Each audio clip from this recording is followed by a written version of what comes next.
बाप, बेटे और रूहुल कुद्दुस के नाम से आमीन।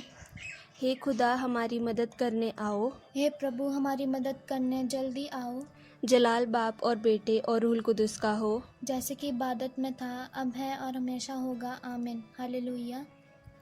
प्यारे भाइयों और बहनों, आज शुक्रवार अगस्त की 13 तारीख है।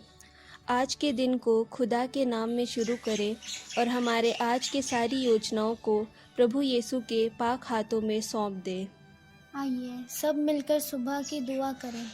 ए खुदावन खुदा, हम तुझे सारे दिल से शुक्र अदा करते हैं कि तूने हमें इस नए दिन को देखने की बरकत दी है।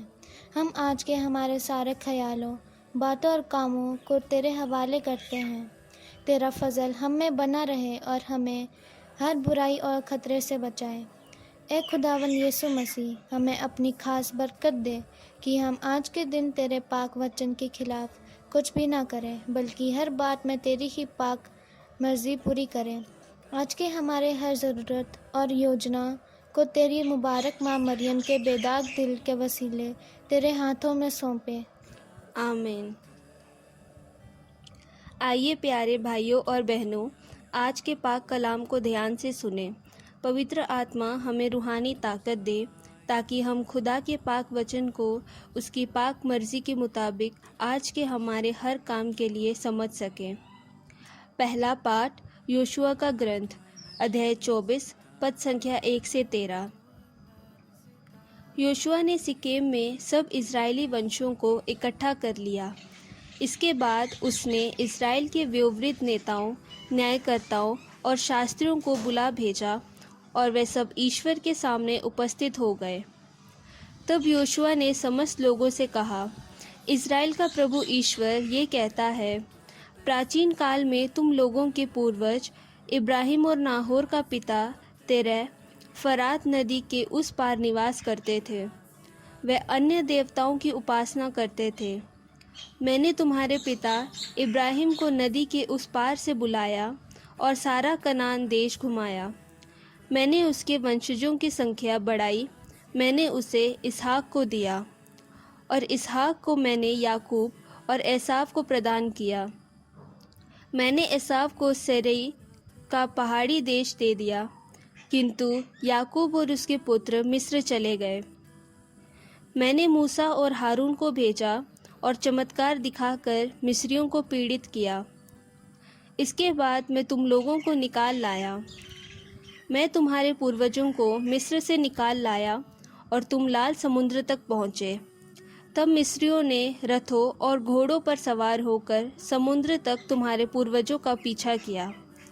जब तुम्हारे पूर्वजों ने प्रभु की दुहाई दी, तो उसने तुम्हारे और मिस्रियों के बीच एक घना कोहरा फैला दिया और मिस्रियों पर समुद्र बहा दिया, जिससे वे डूब गए।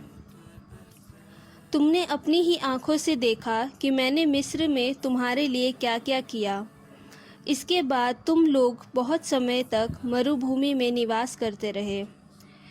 तब मैं तुमको यरदन के उस पार रहने वाले अमेरियों के देश ले गया। उन्होंने तुम पर आक्रमण किया और मैंने उन्हें तुम लोगों के हवाले कर दिया। तुमने उनका देश अपने अधिकार में कर लिया और मैंने तुम्हारे लिए उनका विनाश किया। तब मोआब का राजा सिपोर का पुत्र बालक इज़राइल के विरोध युद्ध की तैयारी करने लगा। उसने तुम्हारे अभिशाप देने के लिए बेओर के पुत्र बिलाम को बुला भेजा, किंतु मैंने बिलाम की बात नहीं मानी और उसे तुम लोगों को आशीर्वाद देना पड़ा। इस प्रकार मैंने तुमको बालाक के हाथ से बचाया। इसके बाद तुम लोग यरदन पार कर यरीको आए। यरीको के नागरिकों, अमेरियों, परिज्जियों, कनानियों, हित्तियों, गिरगाशियों, हेवियों और युबूसियों ने तुम्हारे सामना किया, किंतु मैंने उन्हें तुम लोगों के हवाले कर दिया। मैंने तुम लोगों के आगे आतंक फैला दिया और इस कारण तुम्हारी तलवार और तुम्हारे धनुष के कारण नहीं, अमेरियों के दोनों राजा तुम्हारे सामने से भाग गए। मैंने तुम्हें एक ऐसा देश दिया है जिसके लिए तुमने परिश्रम नहीं किया, निवास के लिए ऐसे नगर दिए जिन्हें तुमने नहीं बनाया और जीवन निर्वाह के लिए ऐसे दाखबारियों और जैतून के पेड़ जिन्हें तुमने नहीं लगाया। ये खुदा का पाक कलाम है। खुदा का शुक्र हो। ज़बूर 114 1 से 8। प्रभु की स्तुति करो क्योंकि वह भला है, उसका प्रेम अनंत काल तक बना रहता है। सर्वोच्च ईश्वर की स्तुति करो, उसका प्रेम अनंत काल तक बना रहता है। सर्वोच्च प्रभु की स्तुति करो, उसका प्रेम अनंत काल तक बना रहता है। वह अपनी प्रजा को मरुभूमि से होकर ले चला, उसका प्रेम अनंत काल तक बना रहता है। उसने शक्तिशाली राजाओं को हराया, उसका प्रेम अनंत काल तक बना रहता है। उसने उनकी भूमि को विरासत के रूप में दे दिया, उसका प्रेम अनंत काल तक बना रहता है। उसे विरासत के रूप में अपनी प्रजा इज़राइल को दे दिया, उसका प्रेम अनंत काल तक बना रहता है। उसने हमारी विपत्ति में हमें याद किया, उसका प्रेम अनंत काल तक बना रहता है। उसने हमें हमारे शत्रुओं के पंजों से छुड़ाया, उसका प्रेम अनंत काल तक बना रहता है।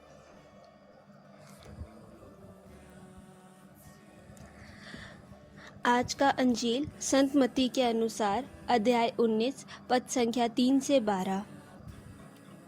फरीसी ईसा के पास आए और उनकी परीक्षा लेते हुए ये प्रश्न किया, क्या किसी भी कारण से अपनी पत्नी का परित्याग करना उचित है? ईसा ने उत्तर दिया, क्या तुम लोगों ने ये नहीं पढ़ा कि सृष्टिकर्ता ने प्रारंभ से ही उन्हें नर नारी बनाया और कहा कि इस कारण पुरुष अपने माता पिता को छोड़ेगा और अपनी पत्नी के साथ रहेगा और वे दोनों एक शरीर हो जाएंगे। इस तरह अब वे दो नहीं बल्कि एक शरीर है। इसलिए जिसे ईश्वर ने जोड़ा है उसे मनुष्य अलग नहीं करे। उन्होंने ईसा से कहा, तब मूसा ने पत्नी का परित्याग करते समय त्यागपत्र देने का आदेश क्यों दिया? ईसा ने उत्तर दिया, मूसा ने तुम्हारे हृदय की कठोरता के कारण ही तुम्हें पत्नी का परित्याग करने की अनुमति दी, किंतु प्रारंभ से ऐसा नहीं था। मैं तुम लोगों से कहता हूँ कि वे विचार के सिवा किसी अन्य कारण से जो अपनी पत्नी का परित्याग करता और किसी दूसरी स्त्री से विवाह करता है, वह भी वे विचार करता है। शिष्यों ने ईसा से कहा, यदि पति और पत्नी का संबंध ऐसा है तो विवाह नहीं करना अच्छा है। ईसा ने उनसे कहा, सब ये बात नहीं समझते, केवल वे ही समझते हैं जिन्हें ये वरदान मिला है, क्योंकि कुछ लोग माता के गर्भ से निपुंसक उत्पन्न हुए हैं। कुछ लोगों को मनुष्य ने निपुंसक बना दिया है और कुछ लोगों ने स्वर्गराज्य के निमित्त अपने को निपुंसक बना लिया है। जो समझ सकता है वह समझ ले। ये खुदा की पाक अंजील है। ऐ मसीह तेरी सताइश हो। हम दुआ करें। ए खुदावन, आज के इन पाक वचनों के लिए हम तुझे धन्यवाद देते हैं। हमारे आज के दिन के हर विचार, योजना और मेहनत में तेरा फजल हमें संभाले। हमारी हर मेहनत तेरे रहम और प्यार के चलते तेरे आत्मा के फल पैदा करे और हमारी हर परेशानी, मुसीबत में हमें तेरे पाक फरिश्तों का सहारा मिले। ए पवित्र आत्मा, हमारे दिल दिमाग में उतर आओ और हमें अपने वरदानों से भर दो। ए प्रभु यीशु, हम पर रहम कर और हमें अपने प्यार और रहम से भर दे, ताकि हम आज के दिन को हली मगी और प्यार के साथ जी सकें। ये दुआ हम करते हैं हम अपने प्रभु यीशु के नाम से, आमीन। ए हमारे बाप, तू जो आसमान पर है, तेरा नाम पाक माना जाए, तेरी बादशाही आए, तेरी मर्जी जैसे आसमान पर पूरी होती है ज़मीन पर भी हो। हमारे रोज़ना की रोटी आज हमें दे और जिस तरह हमें कर्जदार को बख्शते हैं, तो हमारे कर्ज में बख्श, हमें आजमाइश में ना पड़ने दे बल्कि बुराई से बचा। आमीन। सलाम मरियम, पुरफज़ल, खुदावन तेरे साथ है, तू औरतों में मुबारक है और मुबारक तेरे पेट का फल यीशु। ऐ मुकद्दसा मरियम, खुदा की माँ, हम गुनहगारों के वास्ते दुआ कर, अब और हमारी मौत के वक्त। आमीन। जलाल बाप, बेटे और रुल कुदुस का हो, जैसे कि इब्दा में था हमेशा होगा। आमीन। खुदावन हम सबको बरकत दे, हमें हर बुराई से बचाए और हमें हमेशा की ज़िंदगी रास्ते पर ले जाए। आमीन।